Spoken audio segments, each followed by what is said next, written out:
ആലപ്പുഴക്കാരൻ റാം ചെന്നൈയിൽ സിനിമ പഠിക്കാൻ പോകുന്നു.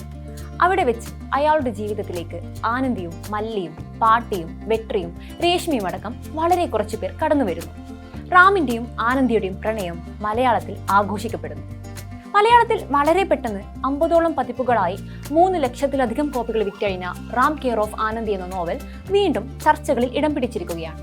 നോവലിസ്റ്റ് അഖിൽ പി ധർമ്മജന് കേന്ദ്ര സാഹിത്യ അക്കാദമിയുടെ യുവ പുരസ്കാരം ലഭിച്ചതാണ് ഇപ്പോഴത്തെ വിവാദം.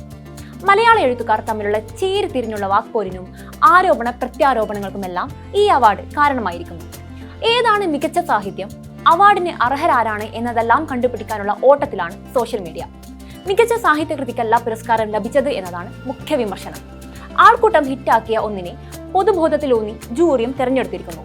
പൾപ്പ് ഫിക്ഷനുകൾക്കാണ് ഇക്കാലത്ത് അവാർഡുകൾ പ്രതീക്ഷിക്കാവുന്നത് എന്ന് പോകുന്നു വിമർശനങ്ങൾ. എന്നാൽ ഈ വിമർശനങ്ങൾ സാഹിത്യ വരേണ്യതയുടെ ഭാഗമായാണ് വരുന്നതെന്നും ഈ രീതിയിൽ വിമർശിക്കേണ്ടതില്ലെന്ന വാദവും മറുഭാഗത്ത് നടക്കുന്നുണ്ട്. ഏതാണ് നല്ല സാഹിത്യം, മോശം സാഹിത്യം എന്ന ചർച്ചകൾക്ക് സാഹിത്യത്തോളം തന്നെ പഴക്കമുണ്ട്. പോപ്പുലർ സാഹിത്യവും ഗൗരവരചനകളും തമ്മിലുള്ള താരതമ്യവും പുതുമയുള്ളതല്ല. ഓരോ ആളുകൾക്കും അവരുടേതായ സാഹിത്യ അഭിരുചികളുണ്ടാകും. അതിനനുസരിച്ച് നമ്മൾ അതിനെ മികച്ചതെന്നും മോശമെന്നും വേർതിരിക്കും.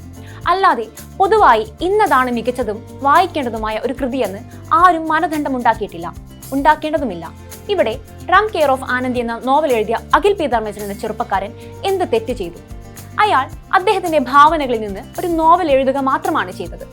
ആ കൃതിയെ ജനകീയമാക്കി മാറ്റിയതും ലക്ഷക്കണക്കിന് കോപ്പികൾ വിറ്റഴിക്കപ്പെടുന്ന വിധത്തിലേക്ക് പോപ്പുലറാക്കിയതും വായനക്കാർ മാത്രമാണ്. പുതുതലമുറയിലെ വായനക്കാർക്ക് ആ നോവൽ ഇഷ്ടപ്പെട്ടത് കൊണ്ട് മാത്രമാണ് അത് ജനകീയമായത്. ഇപ്പോൾ അദ്ദേഹത്തിന് അവാർഡ് നൽകിയിരിക്കുന്നതും ഉത്തരവാദിത്തപ്പെട്ട ഒരു ജൂറിയാണ്. അഖിൽ പി ധർമ്മജൻ തന്നെ പറയുന്നത് പോലെ അവാർഡ് അദ്ദേഹം തട്ടിപ്പറിച്ചെടുത്തതല്ലോ. അങ്ങനെയിരിക്കെ ഈ അവാർഡിന്റെ പേരിൽ നോവലിസ്റ്റിന് നേരെ അധിക്ഷേപങ്ങൾ ചൊരിയുന്നത് പ്രശ്നം തന്നെയാണ്.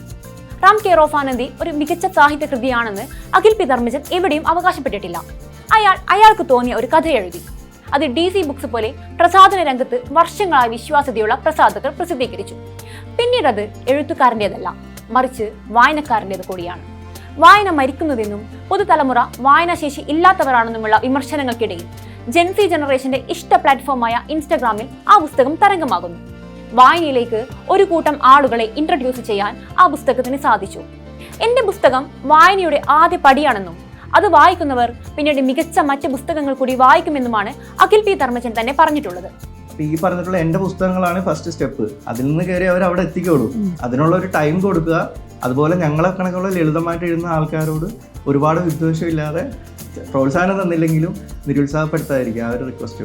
ഒരു പുസ്തകം മികച്ചതല്ലെന്ന് നമുക്ക് വിമർശിക്കാം. സാഹിത്യത്തിന്റെ അതിരുകളിൽ അത് പെടുന്നില്ലെന്ന് നമുക്ക് നമ്മുടെ വായന അനുഭവം കൊണ്ട് നിർവചിക്കാം. പുരസ്കാരം ലഭിക്കേണ്ട കൃതിയല്ലെന്നും അഭിപ്രായപ്പെടാം.